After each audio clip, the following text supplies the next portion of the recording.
Hello and welcome to On Geopolitics, the podcast that looks at geopolitics in historical context with myself, Ali Ansari, and my colleague, Suzanne Rain.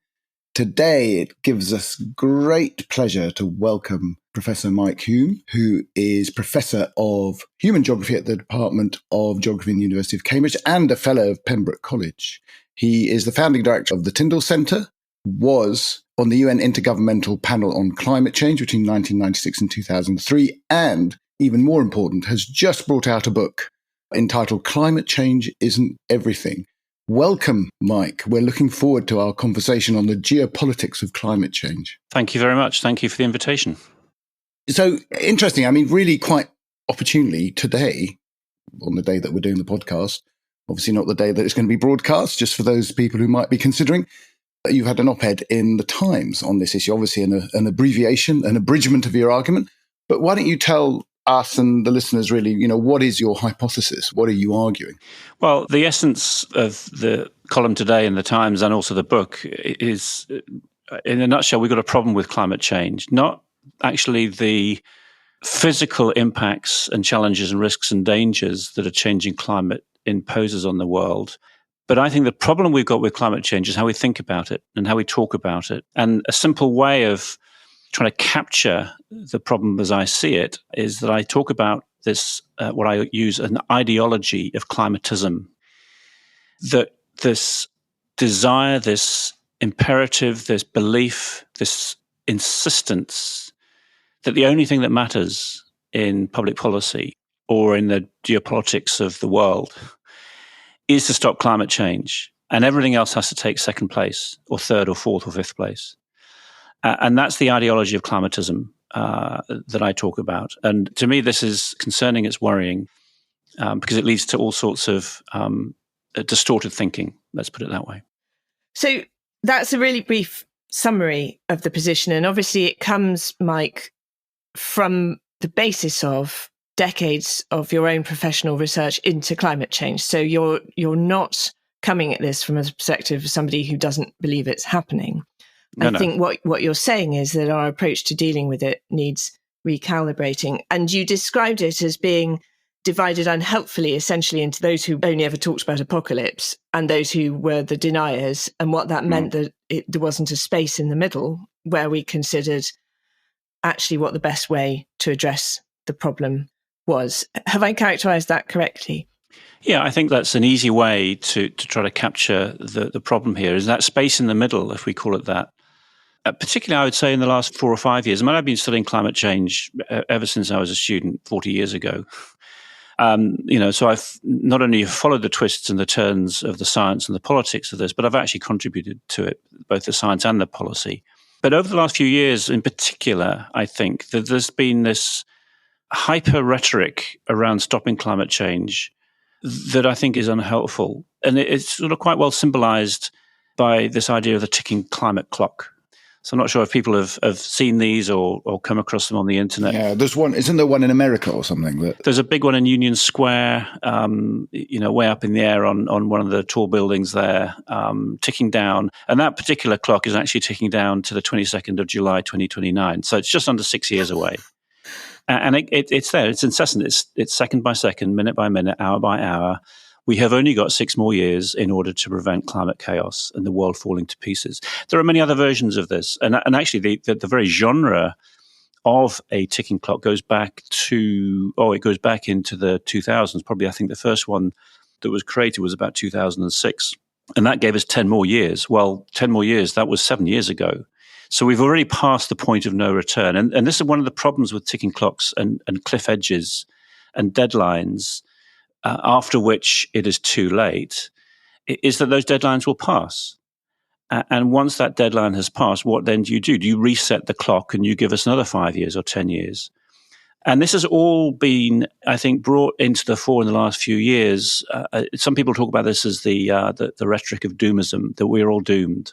And particularly, and this is partly why I wrote the book in the first place, was the impact of this on our psychology is not great, particularly amongst young people. And I think also, maybe we can unpack this a little. The danger of this on psychological grounds I think, concerns me, and also the danger on political grounds. There are two dimensions to this, I think, the politics and the psychology, and neither, I think, are good. What I was going to say is a sort of modern or a contemporary form of millenarianism. In a sense of what we're witnessing. Yeah. And to summarize the way what you're saying is that basically the debate has become so polarized that rational thinking has been crowded out effectively. Is that, that we've gone from one, two extremes battling out, and those with a sort of a, the ability in a sense to have a rational discussion about how we tackle this, which is obviously a very real threat, but the way it's being portrayed precludes or sort of crowds out that ability to be able to think in a sort of coherent and constructive way about it. I think that's right. And I think this has always been a danger with the way in which climate change has emerged into the contemporary world, in the 1980s, the 1990s, when it first became a major public policy issue. It always had this danger, and actually the whole environmental movement, if we look at the whole environmental movement going back into the last century or even further back in time than that, has always had this millenarianism, at least around the fringes, if not in the center, that the world is falling to pieces, that the environment is declining into a state of collapse, that the apocalypse is around the corner. There's always been that tone, that flavor to part of this, and I think it's got worse in recent years. But by elevating climate change to the one thing above everything else that has to be dealt with, it actually short-circuits the necessity, the opportunity, the constructive debates that actually have to be had about crafting sensible policy in the public sphere. It's almost like it's a trump card to be played. Well, we haven't got time to debate or to argue about actually what are the multiple goals or the trade-offs here. We haven't got time. We've only got 5 years. We've only got 6 years. This has to be done in a hurry. And very often policy making done in a hurry leads to bad policy. So this is very interesting. And listening to two of you talk about millenarianism, obviously I've written about apocalyptic thinking from the perspective of Islamist terrorist groups, but the parallels, particularly with things like the sovereign citizen movements and things, there's this curious thing happening at the moment where even greater number of people are become obsessed with the fact that the world is about to end. And of course, we fall into this really odd trap, exactly as you said, Mike, about looking at the future as though it's passive. So predicting, saying when it's going to end and just watching it happen rather than thinking, well, actually nothing in the future is fixed even from today. And I think you've picked up in a few of the things you've written about that sort of the ridiculousness of a prediction, because the minute you make it, it's going to change what happens anyway. Yes, I call that line of thinking reductionism or climate reductionism. It's thinking that the future is only about climate change, when actually the future is about everything. And so then I want to bring you on to the future is about everything, because you make some, I think, very compelling arguments about all the things that we're not addressing because we're fixating on this one thing, when actually if we did address them, they would also have beneficial outcomes for the climate. And that's where the geopolitics comes in as well, because we're talking about war and famine and education. And so tell us your lines on that. Yeah, and this is getting to the heart of the argument here about how we think about the future, and the recognition that climate change cannot be isolated from everything else that's happening in the world, or certainly can't be isolated from the other aspirations that we actually, the global we can differentiate the global we. I'm sure in a minute or two, who is it that we is talking about here? But there are many other aspirations for public goods and public goals that extend well beyond just stopping climate change, particularly just stopping climate change at a particular global temperature threshold. And this is the other thing that I think has been very unhelpful, is that the complexities and the multidimensionalities of climate change have got compressed and reduced into a single metric of global temperature, whether it was a 2-degree target or an aspiration to a 1.5 degree target. Actually, that doesn't even begin to capture why it is we're concerned about climate change in the first place. We're concerned about climate change because of the multiple effects, cascading effects it has on ecosystems, on infrastructures, on public health and well-being, on life opportunities for people who are disenfranchised or vulnerable. And all of those factors are contingent upon the state of society, the state of the economy, political freedoms, everything else that actually makes up the world that we encounter. Reducing all of that to simply, well, if we can stop climate change at 1.5 degrees, job done. That is a very, very narrow and unhelpful way, it seems to me, of thinking about what we're trying to do when we're trying to deal with climate change. So, I mean, basically, you're hitting on a theme of that actually sort of feeds into a large part of our podcasting, actually, which is this inability, really, of modern societies and modern politics in particular, to sort of reflect and think strategically about things going forward. So what we have and what, you're arguing here, I think, is that in order to sell this rather complex argument to the public, we've had to simplify it to such an extent that it becomes nonsensical, effectively. I mean, to reduce it, as you say, to that simple metric of a temperature, when, as you quite rightly say, this thing is such a complex set of contingent consequences that might emerge. And of course, you get these sort of ludicrous comments, of course, that people say, oh, well, people are talking about temperature rises, but then, why is it getting colder or something in Britain? So, I mean, these sort of idiotic. It offers an easy target for people to debunk the whole thing. Yes, exactly. I mean, it sort of makes you vulnerable, doesn't it? I mean, it because you're not actually dealing with it or explaining it in a way that's clearly it's a complex argument, but we do have to take the time and the effort to, I think, explain that. And one of the things that I think, I don't know. I'll throw this out as a question for you in a way, or a comment, is also the way in which the Fourth Estate deals with it, which also tends to sort of simplify it. The press tends to like the more dramatic stories, and as a consequence, diminishes, I think, the strength of the argument. I mean, and they have a responsibility. I mean, this is a bee in my bonnet, to be honest, but I think there is an element of that where certainly the press themselves are not always the best mediators of the argument. Yes, and I think, and this has become even more the case in recent years. I would say with the rise of social media and the fragmentation of media networks, media interactions, that this has contributed very significantly to this polarizing effect around climate change. It was always there, but it's become much more exaggerated in the last 5 or 7 years, I would say. And this certainly contributed to this rise of doomism, this narrative that we only have a certain number of years left. And of course, the other thing about this is that, the impacts of extreme weather are always dramatic. They're lurid. And what has happened, again, over the last 10 or 15 years, is that with the rise of a much stronger visual culture, a visual media culture, through iPhone technologies, everything becomes visualized in real time. And so the appearance is that the entire world's weather now appears on your screen in front of you in a snapshot. So the fact that there are heat waves here and floods there and droughts somewhere else and hurricanes here, it all becomes this compression of space. And it feeds this sense that actually the world's weather is going crazy, because you're now experiencing the entire world's weather on your smartphone in front of you. So I think that this is the part of the psychology of this that's going on.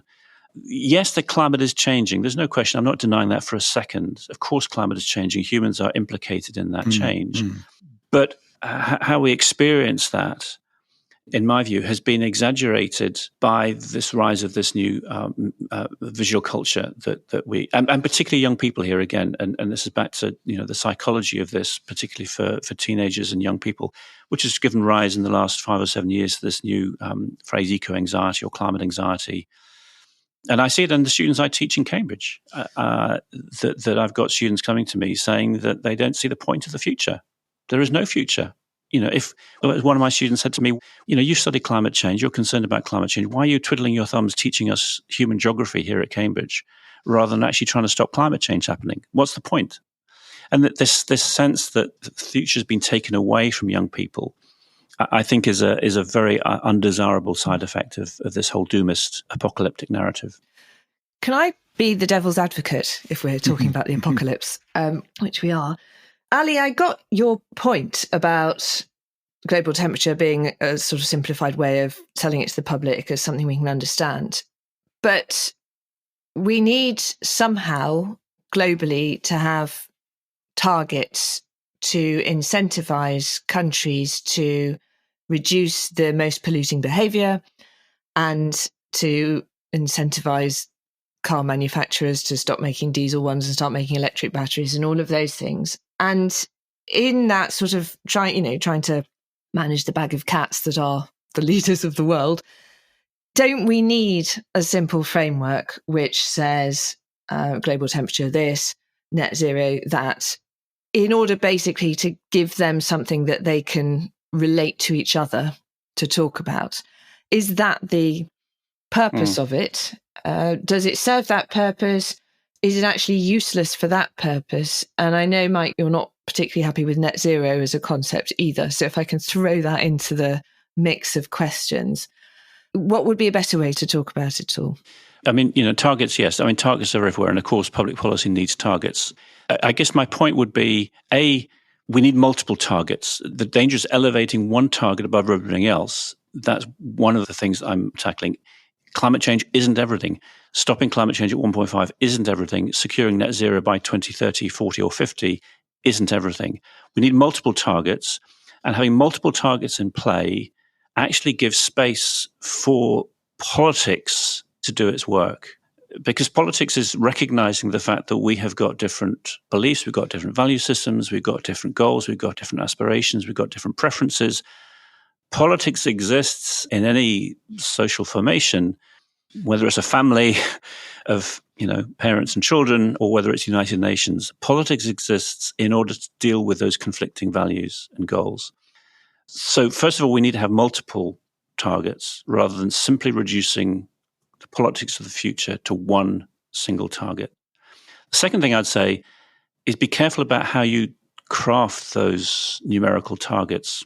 In other words, you want the target to be, if you like, as close to the point of traction that a policy measure has as possible.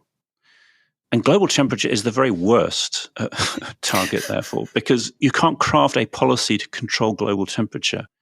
The analogy I often use is with public health policy. So my understanding of the way in which public health policy goes is that we don't set out on a target as a nation that over the next 10 years we're going to increase life expectancy by 2 years.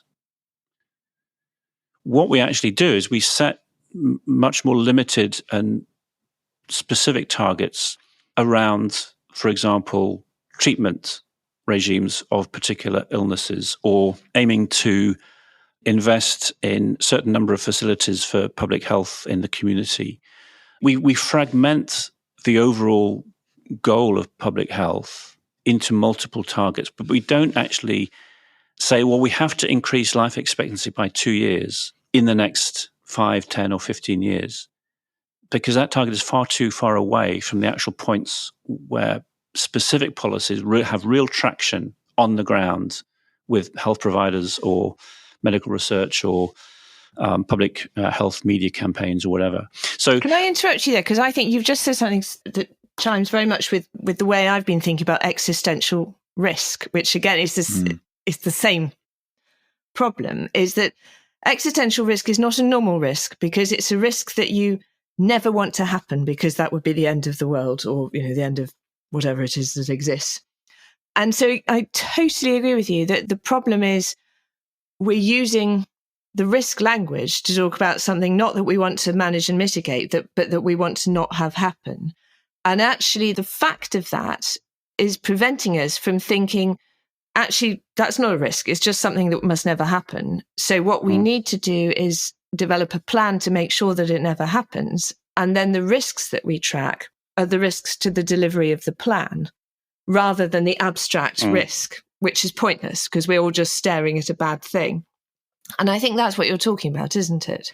I think that's right. I think that holds exactly so. So we're looking not to craft policies that will hit a target of 1.5 degrees and keep us below that, but policies that will make a difference to the many, many factors that contribute to why that target is a problem for us. So policies around climate change, and this is also where I quite often go in the direction of the Sustainable Development Goals, because here we actually have got multiple goals in play. 17 headlines. I mean, there are 169 individual ones, but just taking the 17 headlines, and those 17 SDGs again, it seems to me they allow politics to do its job more freely without this artificial sense that there's only 5 or 6 more years in order to secure them. And it gives recognition to the necessity of trade-offs, poverty reduction, improved access to health, improved access to sanitation services, female education in particular. These things cannot all be delivered at the same time by the same date. One has to recognize there are different priorities, and therefore different jurisdictions, different countries, different nations, different networks of political interests will therefore move around that space in different ways, forming different coalitions, advocating for particular policies. And if you see politics as a business of dealing with mess, which is how I see politics, I mean, society is a mess, the world is a mess, politics is a mess. Actually creating the nature of the problems we're trying to tackle in a way that can be done in a messy way rather than in a sort of pure optimization type of a way seems to me much more commensurate with the nature of the world that we experience. Are you saying that by focusing on the Sustainable Development Goals, we will also make progress towards our goals on climate change, whatever they are? Yes, I would say that. And I think it's back to my point made before that really why we're concerned about climate change isn't because the global temperature hits 1.4, 1.8, 2.3, 2.7. It's not as though something magic or dysfunctional or existential occurs once a particular global temperature is hit. What we're concerned about with a changing climate is that the risks of dangerous weather impact particular communities, particular places, particular species, particular infrastructures, in particular places at particular times in particular ways. And we don't want those risks to run out of control. But it's what's happening to particular people and places that matters to us. So if one can hit, for example, the educational goals in the SDG, you've actually then created societies that are more literate, that are more educated, that are more technically advanced, that are able to actually implement whether management strategies or new technologies that can mitigate against the worst excesses of extreme weather, for example. Are you also creating greater polluters, though?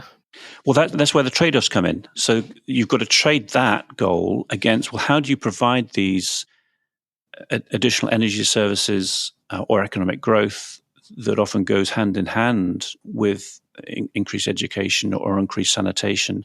Where does that energy come from? We want that to come from clean energy sources. So then you've got the clean energy SDG in play as well.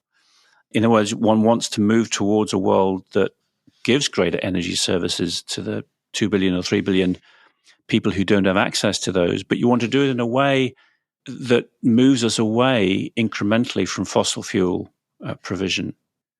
So here again, you've got balance, you've got trade-off. You can't just elevate one of these goals unilaterally and decisively against the others. And having those multiple goals means that you can find different coalitions of actors who can advance particular goals in particular places. And again, it's what sometimes I use this idea of clumsy solutions to separate this from the idea of optimization. And too much of climate policy, I think, is driven by optimization. It's driven by economic models. It's driven by climate models based on mathematics. And you can do wonderful things with mathematics to optimize. But actually, that isn't the way in which the world operates. The world is a clumsy place. And therefore, we need solutions that match the clumsiness of the world that we encounter. So you need, first of all, a more holistic approach, but you also need a more agile approach. And I think in both cases, what you're saying is that our approaches have been either too, as you say, reductionist, but also fixed, almost fixated on particular issues, so that we may be doing damage in other areas inadvertently. Yeah, I think that's right. Agility, holistic, and actually seeing. A good illustration of if we just focus on the energy side of things here, the energy transition, this idea of trying to move away from fossil. So there's been an argument, there's been rumbling along for a long time about, well, do we have all the technologies in place currently to be able to transition the world away from oil, coal, and gas? So whether it's wind, solar, hydrogen, biomass, put nuclear in if you want, although nuclear gets controversial for some people. Do we have those technologies in place? And some people say, well, we absolutely do. It's just a lack of political will, or it's the incumbent power of the fossil industry that's holding everyone back. You can fall either way in that argument. I mean, I don't think we necessarily do have all the technologies currently in place. But my point is, even if we did, to move the world away from fossil to renewables, increasingly, of course, around electrification and battery-powered technologies, what one comes up against is the brutal reality that these technologies require rare earth minerals. And as soon as you begin to actually do the numbers around this and the geopolitics of where are these rare earth minerals? Who controls them? How large are the resources? How quickly can they be extracted and then mobilized? Who's actually making the profit from transitioning from oil, coal, and gas to rare earth minerals? You actually begin to realize that this is not a straightforward transition. Or at least let's put it differently, that if one transits away from a global capitalist economy held in hock by the nasty owners of oil and gas, one moves into another world, actually, in which there are equal powerful agents and interests who actually control access to these essential resources that are going to be necessary for an energy transition. And if you only think, well, what matters here is we just need to get rid of the oil and gas and replace it with solar, wind, battery technology. And if you don't pay attention to these underlying power dynamics, incumbent political powers who've got access to rare earth, and actually China, of course, are in a prime position in order to control and to manipulate markets around rare earth minerals, you haven't done justice to the complexities of an energy transition.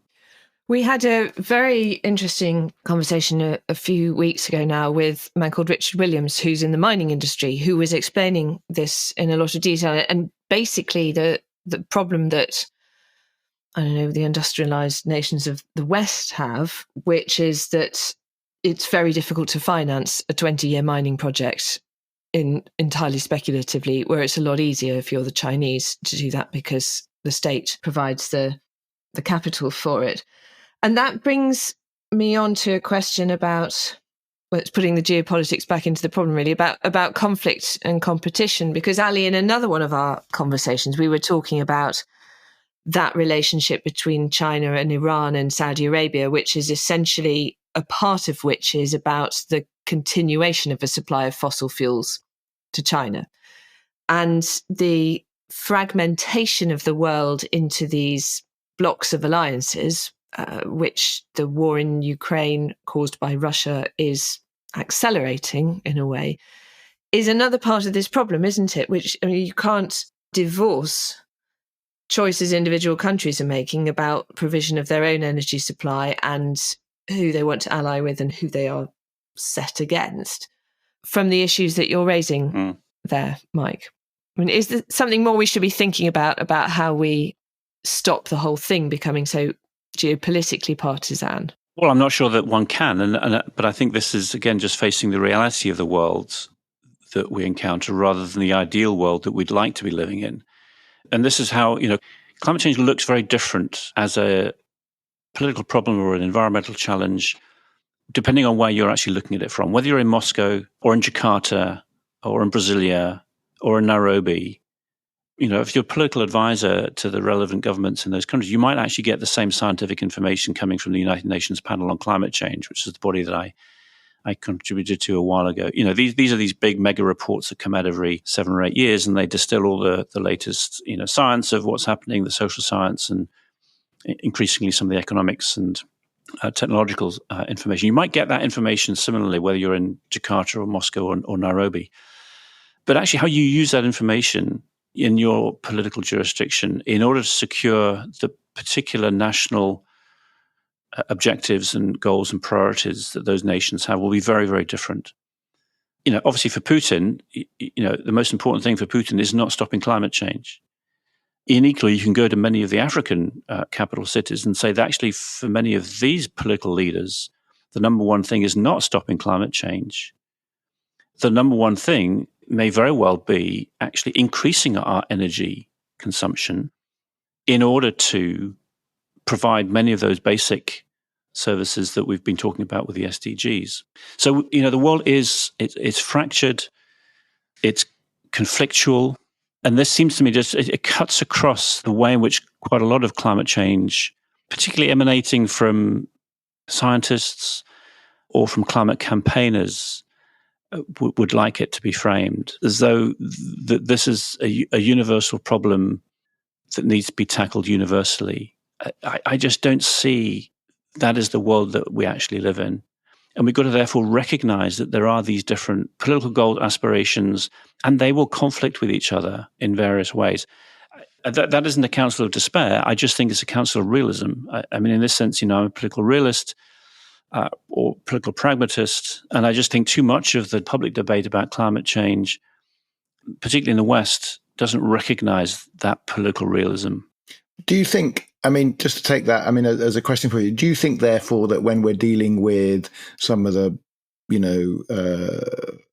polluters in the developing world, or we would say developing world, I know China considers itself to be part of the developing world, although I, don't know how realistic that is.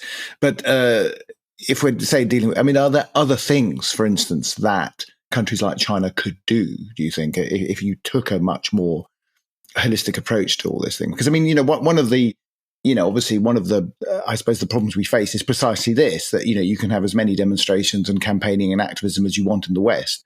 But actually, obviously, some of the greatest polluters are not here. They're, exactly, in China. But nobody's going to go off and protest in Moscow or Beijing. Yep. Or at least when they tried to protest in. Well, we saw what happened in Hong Kong, for example. Yes, I suppose one has to think creatively about this thing. But I suppose to not have a counsel of despair, but to sort of like maybe end on a slightly more optimistic note, is to say that, do you think there are approaches we could make to, say, China and say, look, we understand your industrial needs and whatever you think is going, but there are other things that you can do that can deal with aspects of sustainable development that will contribute ultimately to the long-term goal? Yeah, I think there are. And it's probably back to the phrase agility, but also recognizing that there are different coalitions of political actors that can form around different goals or targets. And in the book, I use a couple of examples. There's one is around, for example, in India, where one of the biggest killers is indoor air pollution from the 300 or 400 million Indians who still cook on open wood or dung fires in domestic settings. This is a huge public health burden, and moving away from those very polluting fuels to kerosene or liquid gas would make a huge difference to the public health of many of the least advantaged. Well, here's an issue actually that, yes, it's not a perfect solution because you're still actually using gas-based fuels, but you actually are improving the health of the nation in doing so. And we can make similar things actually about air qualities in Western cities. And actually, we've seen the politics of this play out very recently here in the UK with low emission zones. And again, this just brings home to us. I was wondering when that was going to come up, Mike. Yeah. Exactly. It brings home to us the very, very difficult public politics of this. So on the one hand, low emission zones in cities are about improving air quality in cities and therefore, again, reducing public health loads.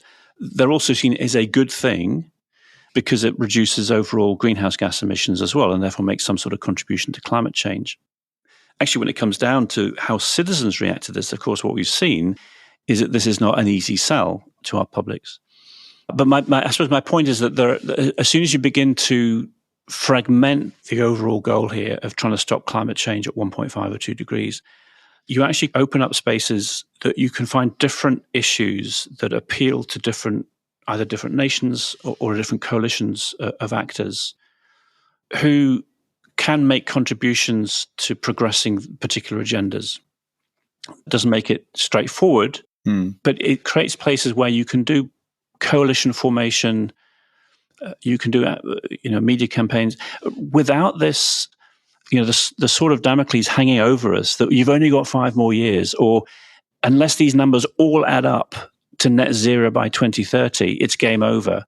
Having that as the mood music in the background for trying to do the very difficult politics of this is not a very helpful mood music to have in the background. And that's why I'm trying to move away from that type of framing. So, Mike, this is the final question, because I think we want to leave with a message of hope. No, hope is absolutely crucial, because without hope, there's nothing. Yeah. Without hope, we are doomed. Hope's not a plan, though. Because I think what you were talking about just then, actually, both about the situation in India and about the ULEZ problem in the UK, is a question of design and thoughtful design, isn't it? It's a design which makes things instinctive for humans. And the problem with ULEZ is that it's an imposition of a sort of sanction without not only incentives, but without any thought about, well, what is it these people need to do? And how are they going to do it anyway? Because they're human beings. And that made me think about what you were talking about just then, is the really important thing for us all to understand is that relationship between the very local and the macro. Because I think what you're saying is, in order to do the macro, we've got to really understand the very local everywhere in the world. And focus the very local on maximizing, sorry, I've got to say the right words here, but on doing the very best we can at a local level to improve the situation regarding, emissions. So is that where the hope comes in? Where does the hope come in for you? Well, yes, and this has always been a tension within the whole climate change movement, if I call it this, is between these global stories that come out of climate models and Earth system models that talk about the fate of the planet in the quite abstract terms, actually, for most people, very abstract terms. So on the one hand, you've got these sort of mega narratives, planetary narratives. But then on the other hand, you've actually got the lived experiences of people in places with their own experiences and trajectories and aspirations. And actually finding ways of mobilizing, incentivizing, enabling, whether they're situated communities or whether increasingly maybe some of these shared networks that connect between different spaces, finding ways for enabling those political actors to find points of intervention that make sense within their own local communities and experiences, which on a global stage might appear totally minuscule or but that isn't the point. The point is actually, enacting change in those small local communities is actually where change on a planetary level actually will end up. So hope is around mobilizing local communities. Another point of hope has to also be, in my view, around technology. This isn't going to happen. Whatever, idealistic vision you have of a world of the future where climate change isn't presenting us with hazards and dangers that we fear, technological innovation is going to be part of that future world. And so therefore actually recognizing both the power and the potential of innovation, but also, and I think, again, a slight word of caution here, is about recognizing that there needs to be some forms of democratic public oversight about how these technologies actually evolve and develop. And we're seeing this with AI in a slightly different context here. But technology and innovation, certainly around energy, certainly around new materials that could be much more resilient, genetic modification, gene editing of crops, for example. These are all technologies that actually can minimize the threats and the dangers and the risks that a changing climate presents us with. Good. Great. Thank you. Mike, thank you so much for joining us today. And I think that the message that you're presenting, which is a messy world where we need to find different ways to have a conversation which actually is practical and thoughtful rather than alarmist and angry, is a really important one. And I wish you luck with your continued research. Well, I'm definitely going to get your book, Mike. Yes. I can assure you of that. Very good. Thank you. Good. Well, it's been interesting to discuss all this with you. Thank you for inviting me onto your program. It's been great to have you. Thank you very much. Thanks, Mike. Bye-bye. Bye-bye.